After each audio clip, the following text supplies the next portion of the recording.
의사 선생님, 매일 아침 달걀 후라이 하나씩 먹어도 괜찮다고 하셨잖아요. 그런데 왜 제 가슴이 이렇게 아픈 거죠? 78세 이순자님의 절망 섞인 목소리가 응급실을 가득 채웠습니다. 새벽 4시 갑작스런 가슴 통증으로 119에 실려온 이순자님은 평생 건강하다고 자신했던 분이었죠. 매일 아침 달걀 후라이 2개씩 30년을 거르지 않고 드셨다고 하더군요. 건강에 좋다고 해서 매일 먹었는데 하며 흘리시던 눈물이 지금도 생생합니다. 그 순간 저는 깨달았습니다. 우리가 건강하다고 믿고 매일 먹는 그 달걀이 어떤 분들에게는 심장을 위협하는 시한폭탄이 될 수도 있다는 사실을요. 특히 우리 어르신들에게 말입니다. 달걀 자체가 나쁘다는 게 아닙니다. 문제는 어떻게 먹느냐에 있었던 것이죠. 이순자님의 경우를 보면서 제 자신을 돌아보게 되었어요. 과연 나는 환자들에게 올바른 조언을 해왔을까? 달걀이 좋다고만 했지. 어떻게 먹어야 하는지에 대한 구체적인 가이드는 제대로 드리지 못했던 것 같거든요. 그날 밤 집에 돌아와서 의학 논문들을 다시 찾아봤습니다. 달걀과 심혈관 질환의 상관관계, 조리법에 따른 콜레스테롤의 변화, 연령별, 달걀, 섭취 권장량. 공부하면 할수록 놀라운 사실들이 드러났어요. 안녕하십니까?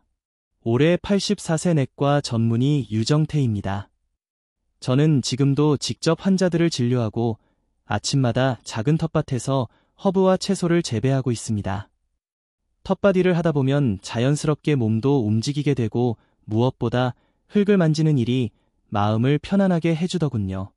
지인들은 종종 묻죠. 그 나이에 어떻게 진료를 계속하세요? 사실 저도 한때 건강이 무너졌던 경험이 있거든요.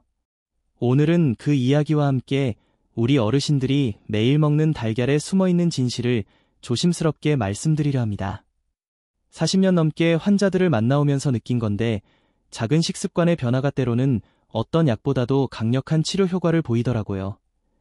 이 영상은 끝까지 보셔야 전체 맥락을 정확히 이해하실 수 있으니 5분만 시간을 내어 함께 해주세요. 참고로 미리 말씀드리자면 다소 어려운 의학 용어가 나오는 경우 편안히 흘려들으셔도 이해에는 무리가 없으실 겁니다. 중요한 건 원리를 이해하시는 거니까요. 그리고 이 정보가 도움이 되실 것 같다면 구독과 좋아요 부탁드립니다. 혹시 여러분도 매일 달걀 드시고 계시나요? 그 방식이 오히려 건강을 해치고 있을 수도 있다는 사실 알고 계셨습니까? 제가 직접 경험한 이야기부터 들려드릴게요. 지금으로부터 6년 전 78세였던 저는 매일 아침 프라이팬에 달걀을 2개씩 지어 먹곤 했습니다. 40년 넘게 이어온 습관이었죠. 의사인 내가 몸에 해로운 걸 먹겠어? 하는 자신감도 있었고요. 달걀은 완전 단백질 식품이니까 많이 먹을수록 좋다고 생각했거든요. 실제로 환자들에게도 달걀은 좋은 단백질론이니까 꾸준히 드세요라고 권했었어요. 아침 일과는 항상 똑같았습니다. 새벽 5시 30분에 일어나서 공복에 물 한 잔 마시고 바로 부엌으로 가서 프라이팬을 달궜어요. 기름을 두르고 달걀 2개를 탁탁 깨뜨려 넣으면 지글지글 소리와 함께 고소한 냄새가 올라오죠. 노른자가 터지지 않게 조심스럽게 뒤집어서 완전히 익혀 먹는 게 제 스타일이었거든요.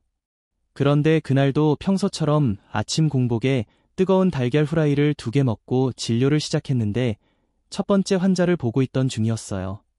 갑자기 가슴 한복판이 짓눌리는 듯한 통증이 몰려왔습니다. 처음엔 속이 좀 더 부룩하네 정도로 생각했는데 점점 숨이 차오르더군요. 식은땀이 줄줄 흐르기 시작했어요. 환자분께 잠깐 양해를 구하고 진료실 밖으로 나왔는데 다리에 힘이 빠지면서 벽에 기대지 않으면서 있기 힘들 정도였어요.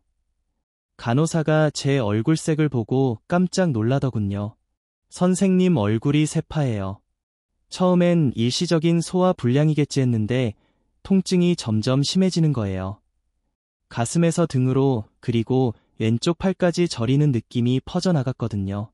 그제서야 이건 심장 문제일 수도 있겠다는 생각이 들었어요. 의사로서의 직감이랄까요. 급히 심전도를 찍어보니 결과는 충격적이었습니다. 협심증 초기 증상이 명확하게 나타나 있더군요. ST 분절의 변화가 보이고 티파도 평소와 다른 양상을 보였어요. 심장 혈관이 막힐 뻔한 위기 상황이었습니다. 그 순간 정말 막막했어요. 환자들에게 늘 건강관리의 중요성을 강조해온 제가 정작 제 몸은 제대로 돌보지 못했다는 자괴감이 밀려왔거든요. 더욱이 제가 매일 먹던 그 달걀이 원인일 수도 있다는 생각이 들자 정말 어이가 없더라고요. 건강을 위해 먹었던 게 오히려 독이 되었다니 급히 응급실로 옮겨져서 정밀 검사를 받았습니다. 혈액 검사, 심장 초음파, 관상동맥 CT까지 결과를 기다리는 동안에 그 시간이 정말 길게 느껴졌어요. 평생 남의 병을 진단해왔는데 제가 환자가 되어 침대에 누워있으니 이상한 기분이었거든요. 더 놀라운 건 정밀 검사 결과였습니다. 혈중 콜레스테롤 수치가 280mgl 있다군요. 정상 수치인 200mgl을 훌쩍 넘어선 수준이었어요. LDL 콜레스테롤 나쁜 콜레스테롤은 190mg/dl로 위험 수준이었고 HDL 콜레스테롤 좋은 콜레스테롤은 35mg/dl로 정상 하한선 아래였어요. 중성 지방도 250mgl로 높았고요. 원인을 찾다 보니 매일 아침 공복에 먹던 그 달걀 후라이가 주범이었습니다. 특히 고온에서 조리된 노른자의 산화 콜레스테롤이 혈관벽에 쌓이고 있었던 거죠. 달걀 하나에는 약 186mg의 콜레스테롤이 들어있는데 제가 매일 2개씩 먹었으니 370mm를 섭취한 셈이었어요.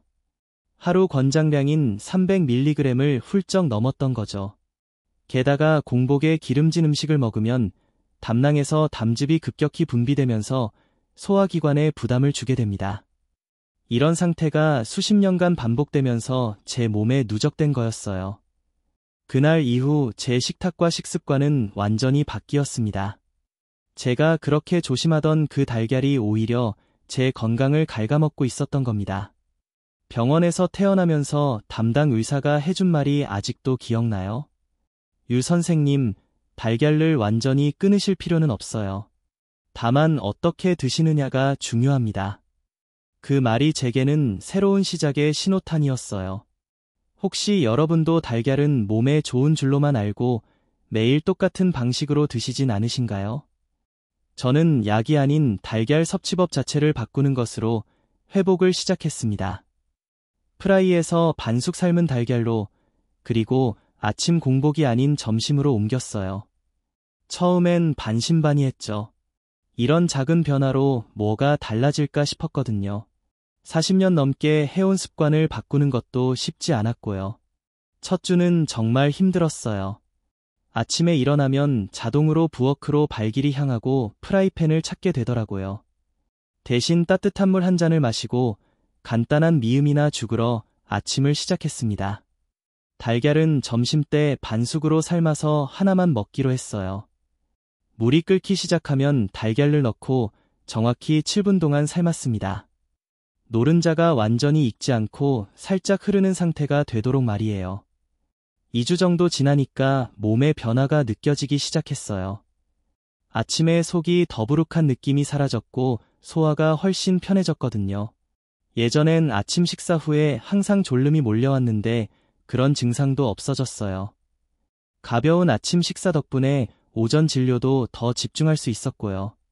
그런데 3개월 후 놀라운 변화가 시작됐습니다. 정기검진에서 혈중 콜레스테롤 수치가 220mg/dl로 떨어져 있더라고요. 60mg이나 감소한 거였어요.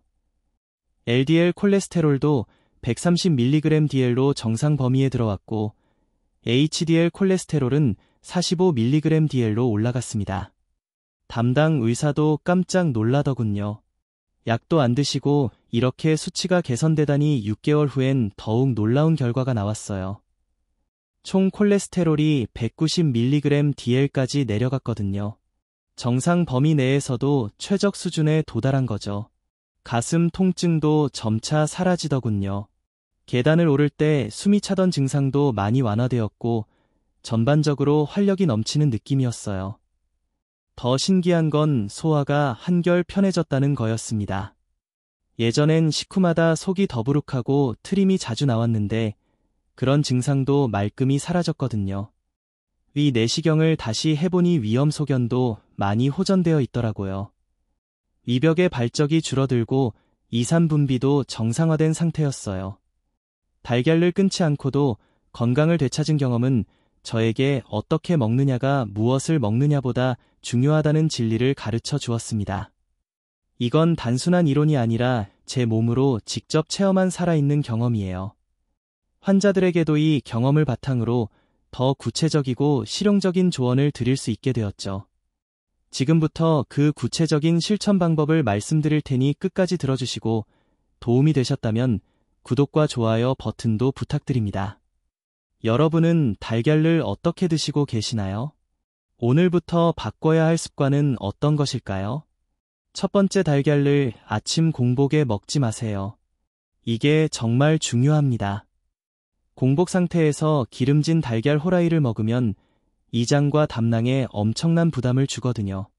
실제로 76세 조영부님은 매일 아침 공복에 프라이를 드시다가 담석이 악화되어 수술까지 받으셨어요. 조영부님이 처음을 찾아오셨을 때의 모습이 아직도 생생합니다. 오른쪽 옆구리 통증 때문에 밤에 잠을 못 자겠다고 하시더라고요. 초음파 검사를 해보니 담낭에 1.5cm 크기의 담석이 여러 개 발견되었어요. 조영부님이 제게 하신 말씀이 아직도 기억납니다.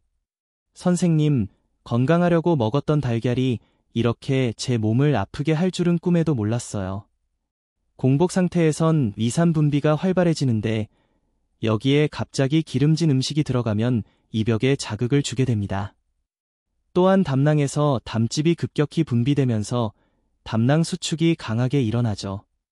특히 60세 이상 어르신들은 이 기능이 약해져 있고 담낭성도 떨어져 있어서 더욱 조심해야 합니다. 따뜻한 물이나 미음으로 이장을 깨운 후에 드시는 게 좋습니다. 저는 지금도 아침에 일어나면 제일 먼저 미지근한 물 한 잔을 천천히 마셔요. 그리고 30분 정도 후에 가벼운 죽이나 미음으로 아침을 시작하죠. 이염이나 담낭이 있으신 분들은 특히 공복 섭취를 피해야 해요. 혹시 여러분도 달걀을 드시기 전 따뜻한 물 한 잔 챙기고 계신가요? 두 번째, 달걀은 하루 1개 반숙으로 드세요. 노른자, 속 콜레스테롤은 조리법에 따라 흡수율이 달라집니다. 고온에서 조리하면 콜레스테롤이 산화되어 혈관벽에 쌓이기 쉬워지거든요. 반면 반숙으로 조리하면 영양소 파괴를 최소화하면서도 소화 흡수율을 높일 수 있어요. 81세 김영선님은 제 조언대로 매일 반숙으로 한 알만 드시고 계신데 최근 혈관 나이 검사에서 60대로 측정되셨어요. 김영선님의 경우가 정말 인상적이었는데 처음 만났을 때는 계단 오르기도 힘들어 하셨거든요.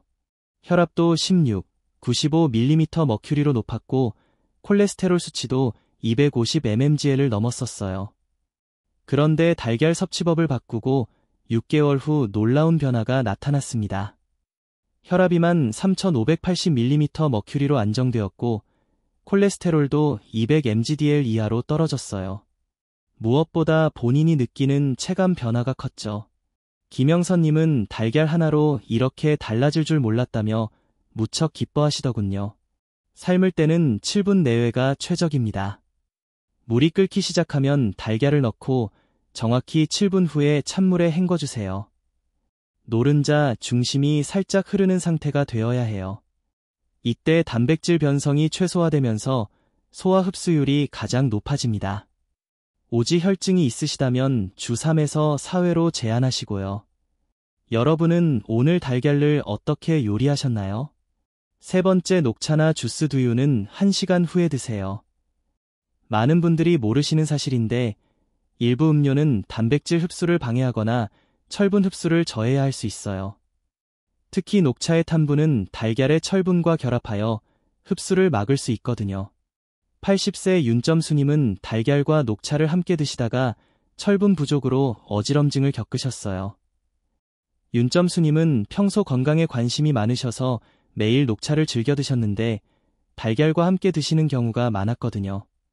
검사해 보니 혈중 철분 수치가 정상 하한선인 60gdl 아래로 떨어져 있더군요.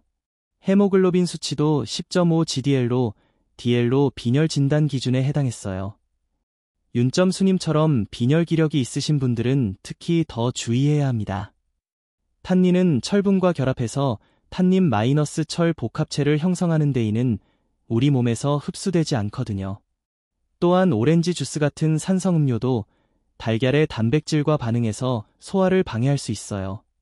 식사 후엔 따뜻한 보리차나 미지근한 물이 가장 좋습니다. 보리차는 탄닌 함량이 낮아서 철분 흡수에 영향을 주지 않고 소화도 도와주거든요. 혹시 여러분도 식사 후 바로 녹차 한잔 하시나요? 네 번째 간 질환이 있으시다면 흰자만 드세요. 노른자에는 지방과 콜레스테롤이 많아 간에 부담을 줄 수 있거든요. 간은 우리 몸의 화학 공장인데 여기에 과도한 지방이 들어가면 간세포에 무리가 갑니다. 특히 이미 간 기능이 저하된 상태에서는 더욱 조심해야 하죠. 간경화 진단을 받은 79세 민기 열림은 제조원에 따라 흰자만 섭취하셨는데 3개월 후 간 수치가 눈에 띄게 호전되었어요. 에즈 수치가 82에서 45UL로 알트 수치가 75UL에서 40로 떨어졌거든요. 정상 범위인 40리터 이하로 들어온 거죠. 민키열님은 처음에 달걀을 밥만 먹는다니 그게 무슨 소용이 있겠어요. 라고 하시더라고요. 하지만 달걀 흰자에는 고품질 단백질이 풍부하게 들어있어요. 특히 간에서 알부민 합성에 필요한 필수 아미노산들이 균형 있게 포함되어 있거든요. 민키열님은 달걀을 포기할 뻔했는데 이런 방법이 있다니 정말 다행이라고 하시더군요. 흰자를 스크램블로 조리하면 맛도 좋고 소화도 잘 됩니다. 프라이팬에 기름 없이 흰자만 넣고 젓가락으로 저어가며 익히면 부드러운 식감을 만들 수 있어요. 간질환이나 고지혈증 환자분들은 노른자 섭취에 각별한 주의가 필요해요. 지금 여러분의 간은 어떤 상태인가요? 한 번쯤 확인해 보신 적 있으신가요? 달걀은 잘만 먹으면 우리 몸에 정말 좋은 식품입니다. 완전 단백질 공급원이고 비타민 B12와 콜린도 풍부하죠. 특히 콜린은 뇌 건강에 도움을 주는 중요한 영양소예요. 하지만 나이와 몸 상태에 맞게 조리법과 섭취 시간만 바꾸면 달걀은 해가 아니라 보약이 됩니다. 저 역시 지금도 매일 달걀을 먹고 있어요. 다만 예전과는 완전히 다른 방식으로 말입니다. 오늘 말씀드린 4가지를 꼭 기억해 주세요. 위장을 예열한 뒤 섭취하고 하루 1개씩 반숙으로 드시며 음료는 1시간 뒤에 그리고 간 질환자와 고지혈증 환자는 특별히 주의하시기 바랍니다. 그리고 오늘부터 한 가지 실천해 보세요. 달걀을 드시기 전 따뜻한 물 1잔 마시기입니다. 그 작은 변화가 여러분의 건강을 10년은 지켜줄 수 있을 거예요. 제가 78세에 겪었던 그 위기를 여러분은 미리 예방하실 수 있다는 뜻이거든요. 건강한 식탁은 매일 쌓는 작은 기적입니다. 하루 아침에 바뀌는 건 없지만 매일매일의 작은 실천이 모여 큰 변화를 만들어내죠. 저처럼 위기를 겪고 나서야 깨닫지 마시고 지금부터 조금씩 바꿔 나가시기 바랍니다. 오늘의 영상이 여러분의 건강관리에 작은 도움이라도 되었기를 바랍니다. 제 이야기를 듣고 어떤 생각이 드셨나요? 혹시 정보가 도움이 될 만한 주변 분들이 계신다면이 영상을 공유해주세요. 구독과 좋아요도 잊지 말아주세요. 행복한 하루 되시길 바랍니다. 감사합니다.